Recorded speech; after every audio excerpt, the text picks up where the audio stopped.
Hi guys, কেমন আছেন সবাই? আজকে চলে আসছি নেপালে।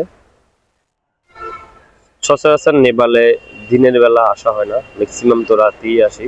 কারণ আমরা সপ্তাহে অথবা একদিন বা মাসে 3 থেকে 4 দিন নেপালে আসি। এটা মাসবি। এটা আমাদের সার্কেলের ভিতরে মানে যে কোনো প্রোগ্রাম বা যে কোনো ঘুরতে আসা বা আড্ডা দিতে আসা আমাদের এরকম সপ্তাহে একদিন বা মাসে 3 থেকে 4 দিন আসা হয়। আর আজকে দিনের বেলা আসা একটু ভিন্ন রকম ফিল বা ভিন্ন রকম অনুভূতি শেয়ার করব। কারণ হচ্ছে নেপাল আগের মতো আর নেই। কারণ হচ্ছে এখন খোলা আকাশ, নতুন রাস্তা এবং রাস্তার পাশের যে ভিউ, ছোট্ট একটা কর্ণফুলী নদীর ভিউ এবং নদীর ছোট ছোট ঢেউ, অন্যরকম একটা অনুভূতি ফিল হবে আপনারা এখানে কেউ আসলে।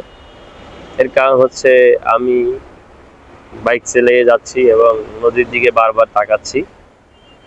কারণ হচ্ছে নদীটা অনেক সুন্দর, যদিও কর্ণফুলী নদী, ছোট্ট একটা নদী, অনেক শান্ত পরিবেশ এবং অনেক শান্ত একটা আবহাওয়া এখানে। কারণ এখানে সচরাচর সি বিচের মতো এত মানুষের ভিড় হয় না বা এত মানুষ আসে না। নেপালে যদিও একটু কম মানুষ আসে। আর দেখতেছেন ক্যামেরায় আপনারা, কারণ অত বেশি মানুষের ভিড়ও কিন্তু এখানে হয় না, কিন্তু এখানের সৌন্দর্য অন্যরকম একটা সৌন্দর্য।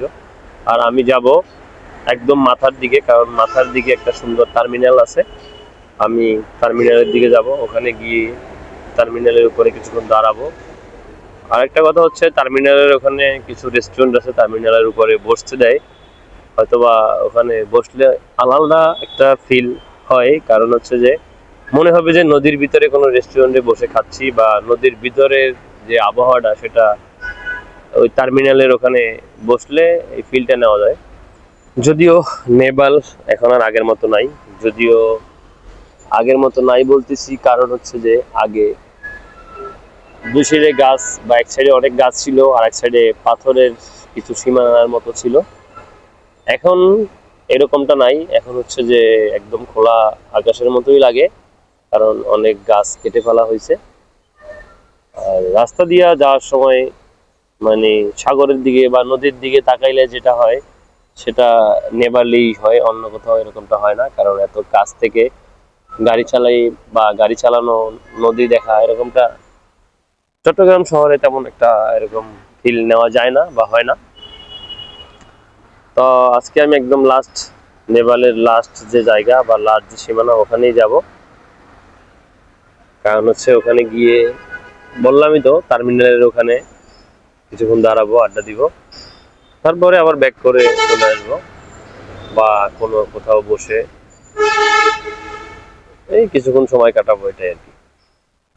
আর নেপালের পরিবেশ এখন বর্তমানে অনেক শান্ত পরিবেশ। আর ঘুরতে আসার জন্য হয়তোবা আরো কিছুদিন পরে আসলে ভালো ফিল পাওয়া যাবে। কারণ হচ্ছে যে রাস্তা কাজ চলতেছে, রাস্তা এখনো বালু বা কঙ্কার ফালানো, তাই তেমন একটা স্পিডে গাড়ি চালানো যাচ্ছে না, নর্মাল স্পিডে গাড়ি চালাইতে হইতেছে। গাড়ি পার্কিং করতেছি এখন। পার্কিং করে আমি আপনাদেরকে টার্মিনালটা দেখাবো। কারণ নেপালের টার্মিনালটা এখন অন্যরকম একটা সুন্দর জায়গা বা অন্যরকম একটা সৌন্দর্য। এই হচ্ছে টার্মিনাল, এখানে অনেকেই বসা আছে। আর এখানে রেস্টুরেন্ট যারা আছে পাশে, এরাই এখানে বিভিন্ন রকম খাবার, খেজু বা কাঁকড়া বা বিভিন্ন এদের রেসিপি আইটেমে যা যা আছে এখানেই এরা সার্ভ করে থাকে। কারণ হচ্ছে এরা এরা আশেপাশে দোকান করে, যেহেতু এরা মানে বসার জন্য একটা সুযোগ করে দিয়েছে সাধারণ মানুষকে। আর আমি নিচে যাব না, ভয় লাগতেছে, কারণ নিচে এই জায়গাটা একদম মানে পানি টেনে মানে পানি কমে গেছে, সেজন্য এই যে মানে সিঁড়ির মতো যে জায়গাটা আছে এটা একদম নিচু হয়ে গেছে। আর যদিও আমি এর ভিতরে আগেও গিয়েছি, কারণ তখন পানি বেশি ছিল, সেজন্য এটা এত ঢালু ছিল না বা এত নিচু ছিল না, সেজন্য আমি এখন ভয় পাচ্ছি, ভিতরের দিকে যাব না। আর নিচের দিকে নামতে মানে ঢালুটা একটু বেশি, সেজন্য কেমন একটা ভয় ভয় কাজ করতেছে, আমি সেজন্য নিচের দিকে নামতেছি না, উপর থেকে দেখানোর চেষ্টা করব। আর এদিকে নিচ থেকে ছোট ছোট বোর্ড আসতেছে এবং কি নিচে অনেকে মাছ ধরতেছে, এরকমটা দেখা যাচ্ছে।